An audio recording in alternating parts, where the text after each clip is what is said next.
I grew up in the 80s watching westerns, not the serious ones, but the funny ones. The ones with the clueless outlaws who couldn't rob a stagecoach if it parked right in front of them. And for some reason, those characters were hilarious. Not because they were criminals, but because they were terrible at it. If you remember the Gospel Bill show, then you remember the Doughbelly brothers, two of the most lovable, incompetent, bad guys ever put on a screen. They weren't dangerous. They weren't scary. They were just idiots.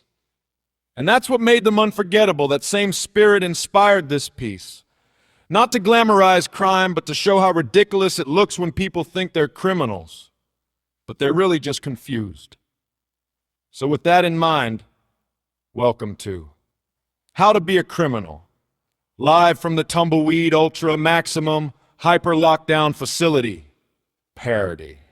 Hello, I'm Marla Kensington, reporting for Channel 77 Eyewitness News. Truth-ish. Today, I've been granted rare access to the most dangerous prison in the Western Hemisphere. The Tumbleweed Ultra Maximum Hyper Lockdown Facility for the Criminally Confused. I'm here to interview two inmates who have finally been captured after decades of crime. They call themselves the Colton brothers, Raider and Percival. They've agreed to speak with me today in hopes of receiving a reduced sentence. I'm now entering the secured interview chamber. The brothers are seated behind reinforced glass, wearing bright orange jumpsuits and staring at me like they're posing for a wanted poster. Let's begin.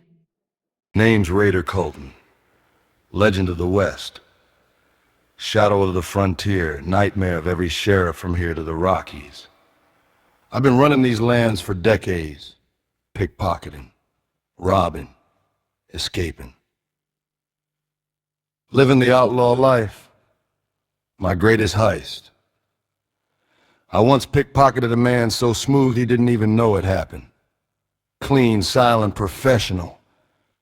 And the bank job? Oh, that was my masterpiece. Slipped in, took the loot, slipped out. They never even knew I was there. I outweigh and possess. I outsmarted marshals. I became a legend. That's why they fear me. That's why they talk about me. That's why I'm here. Hello, I'm Percival Colton. And I need to clarify a few things my brother just said. First, the pickpocketing. Raider didn't pickpocket a man, he pickpocketed a mannequin in broad daylight in the general store window. He thought it was standing awful still. Second, the bank robbery. The bank wasn't open yet. It didn't even have money in it. Construction workers were still installing the counters. All Raider stole was a hammer, 2 nails, and somebody's sandwich. Third, the posse chase. They weren't chasing him. They were chasing a tumbleweed. Raider just happened to be running in the same direction. As for why we're here, I turned us in. I found salvation, and I wasn't about to let karma catch us first. Raider says I betrayed him. But honestly, we weren't wanted criminals. We were wanted for confusion. I'm hoping this interview helps clear things up. Thank you. Percival, I can't believe you threw your own brother under the bus. Thank you, Colton brothers, for your enlightening interview. This has been Marla Kensington with Channel 77 Eyewitness News. Signing off from Tumbleweed Ultra Maximum Hyper Lockdown Facility for the Criminally Confused. Thank you, Colton brothers, for your enlightening interview. I'll now be moving on to my next subject. According to the prison roster, this inmate is rumored to be one of the most dangerous men in the entire facility. His name is Bars. Just Bars. Apparently he's been behind bars so many times that the nickname stuck. I'm hoping, finally, to meet a true criminal mastermind. Bars is seated behind reinforced glass, accompanied by a parole officer who insisted on being present for accuracy. Let's begin. Name's Bars, legendary outlaw. Horse thief, car thief, master taking what ain't mine. My criminal career started with horses. I stole 3 of them right out of a pasture.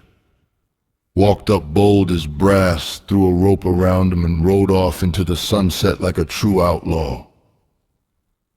Raised them myself, trained them, fed them, loved them. They were mine. Then I upgraded, started stealing cars, fast ones, shiny ones, ones that made people gasp when they saw them gone.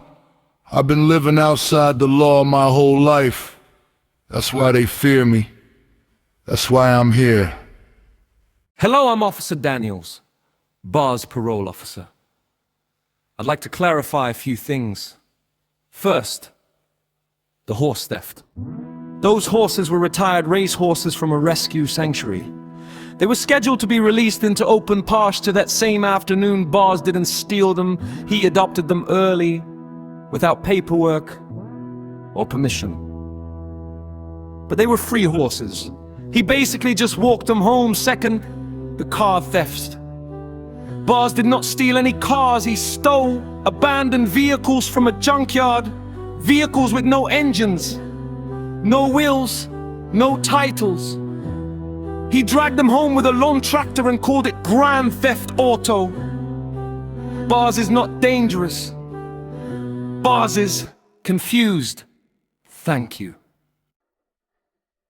Thank you, Officer Daniels. And thank you, Bars, for your unique perspective. I'll now be moving on to my final interview of the day. According to the prison files, this inmate is the most feared man in the entire facility. His nickname is Life, as in life sentence, as in don't make eye contact. He is currently surrounded by 5 security officers. This must be the dangerous criminal I've been waiting for. Let's begin. Name's Life. They call me that 'cause once you cross me, your life changes forever. I've been running these streets since I was knee-high. Robbing, looting, striking fear into every corner store from here to the state line. My biggest job. Held up a candy store, walked in bold, whipping in hand, told the clerk to hand over everything sweet.